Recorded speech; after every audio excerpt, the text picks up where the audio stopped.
Comment fonctionnent les congés? On vous explique tout. Dans Tips and Tricks et notamment vos droits en termes de congés payés, le fonctionnement des RTT, mais aussi quels sont les autres types de congés auxquels vous avez droit. Bref, comme d'hab, on vous dit tout. Et pour vous abonner à la chaîne et ne rien manquer, vous connaissez la musique, il suffit d'un clic sur s'abonner et d'un clic sur la cloche. Allez, moteur, action! Les congés payés sont un acquis social mis en place par le Front populaire en 1936. Voilà, ça c'était la petite info cadeau pour briller en soirée. Que vous soyez en CDI, CDD, en contrat d'intérim ou en alternance, vous avez le droit à des congés payés pour vous reposer, voyager, chiller, préparer un marathon ou nettoyer les océans. Bref, kiffer la life. Si vous êtes en CDI, ces congés doivent obligatoirement être pris et ils ne peuvent pas être remplacés par une indemnité. Oui, l'upcycling des congés, c'est pas pour tout de suite. Pour le calcul, c'est très simple. Chaque salarié acquiert 2,5 jours ouvrables par mois, ce qui fait 5 semaines de congés payés pour une année complète de travail, soit 840 heures, et dit comme ça, c'est quand même plus vendeur. Pour connaître le nombre de congés que vous avez, jetez un œil au bas de votre fiche de paye, et on veut pas trop se lancer des fleurs, mais pour bien la comprendre, cette fiche de paye, n'hésitez pas à regarder l'épisode de Tips and Tricks qui lui est dédié. Malheureusement, vous ne pouvez pas décider de partir 4 mois aux Maldives comme ça, il y a quelques règles à respecter. Déjà, dans la plupart des cas, vous ne pouvez pas poser plus de 24 jours de congés payés consécutifs. Et pour vos petits week-ends prolongés à Londres, Bruxelles ou Angers, vous pouvez demander à votre employeur les dates que vous voulez poser, mais il peut les accepter ou les refuser en fonction des contraintes de l'activité. Red flag, si vous vous absentez sans l'accord de votre employeur, vous risquez une sanction pouvant aller jusqu'au licenciement. Et oui, une absence injustifiée peut être assimilée à un abandon de poste. C'est pas en mode Doctolib où vous pouvez tout annuler à la dernière minute, donc on fait gaffe. Et sachez que vous devez prendre 12 jours ouvrables consécutifs pendant la période du 1er mai au 31 octobre, c'est ce qu'on appelle le congé principal. L'employeur doit vous tenir informé de la période de congé exacte au moins 2 mois à l'avance, donc ne vous inquiétez pas, vous aurez le temps de planifier votre road trip aux States. Autre info sympa, les conjoints et les partenaires pacsés qui travaillent dans la même entreprise ont droit à un congé simultané, et oui, l'excuse du boulot pour esquiver son plus un, ça ne marche pas.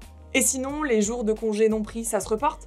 Eh bien, vous pouvez toujours demander à votre employeur, mais il est libre d'accepter ou pas, donc n'oubliez pas de dire « s'il vous plaît », c'est une question de vie ou de mort. D'ailleurs, il n'est pas non plus tenu de rembourser les jours de congé non pris, donc faites bien attention, ne perdez pas vos précieux jours, faites comme moi, posez toutes vos vacances dès le 1er janvier.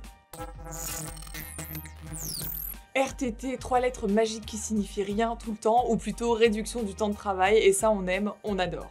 C'est un dispositif pour les personnes qui travaillent plus de 35 heures par semaine et qui leur permet d'avoir des journées ou des demi-journées de repos. Et les alternants en bénéficient aussi.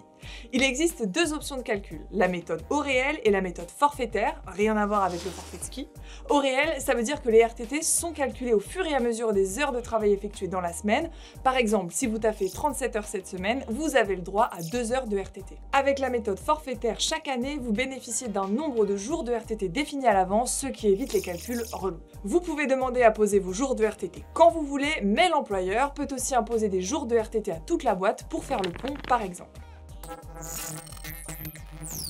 Il existe des congés à foison, le congé maladie, maternité, paternité, le congé parental d'éducation, le congé de proche aidant, le congé pour l'exercice d'un mandat, le congé d'adoption, bref, il y en a vraiment pas mal. On a donc choisi de vous parler de ceux qui peuvent le plus vous concerner. Et sinon, le congé pour révision, vous connaissez? 2 cas de figure sont possibles. Si vous êtes en alternance, vous avez le droit à 5 jours dans le mois précédant vos examens pour réviser. Pendant ces 5 jours, votre rémunération est maintenue par l'entreprise. En gros, vous êtes payé pour aller à la BU, donc pas d'excuses. En plus, il y aura sûrement des balistos dans le distributeur. Oui, je connais. Second cas de figure, si vous avez un petit boulot en plus de vos études, vous avez aussi le droit à 5 jours de congé pour réviser, mais attention, ce congé n'est pas rémunéré. Un congé sans solde, c'est un congé non rémunéré que vous pouvez demander en cas de besoin. Il ne fait l'objet d'aucune réglementation particulière, c'est vraiment au cas par cas. À la différence du congé sans solde, le congé sabbatique fait l'objet d'une législation précise, il peut aller de 6 à 11 mois, ce qui vous donnera largement le temps de faire une retraite spirituelle, de parcourir le monde ou encore de revoir tous les épisodes des Simpsons. Pendant cette période, vous n'êtes pas rémunéré, mais vous avez la garantie de retrouver votre emploi à votre retour. Pour être éligible à un congé sabbatique, il y a plusieurs critères. Avoir 3 années d'ancienneté dans l'entreprise, justifier d'au minimum 6 années d'activité pro, et durant les 6 années qui précèdent la date de départ, vous ne devez pas avoir bénéficié d'un projet de transition professionnelle, d'un congé pour création ou reprise d'entreprise, ou d'un précédent congé sabbatique. Bah oui, c'est pas des M&M's qu'on peut s'enfiler comme ça sans fin. Vous devez aussi transmettre votre demande à l'employeur au minimum 3 mois avant la date de votre départ envisagée. Mais il peut la refuser si vous ne remplissez pas les conditions d'éligibilité, normales, ou s'il juge que ce congé représente un préjudice pour le bon fonctionnement de l'entreprise après consultation du CSE. Vous pouvez contester un refus en saisissant le Conseil des prud'hommes dans les 15 jours qui suivent. Le congé création d'entreprise. Ce congé permet de suspendre son contrat de travail pour créer ou reprendre une entreprise. Pour y avoir droit, vous devez avoir une ancienneté d'au moins 2 ans dans l'entreprise. Encore une fois, l'employeur peut refuser d'accorder le congé si le salarié ne remplit pas les conditions y ouvrant droit. Et dans les entreprises de moins de 300 salariés, il peut aussi refuser s'il estime que le départ aura des conséquences préjudiciables après avis du CSE toujours. Comme pour le congé sabbatique, en cas de refus, vous pouvez saisir les prud'hommes dans les 15 jours, à vos agendas prêts, partez. Le congé maladie.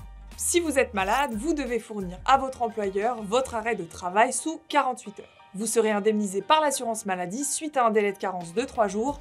Le jour de carence, c'est le délai pendant lequel vous ne percevrez ni indemnité ni salaire.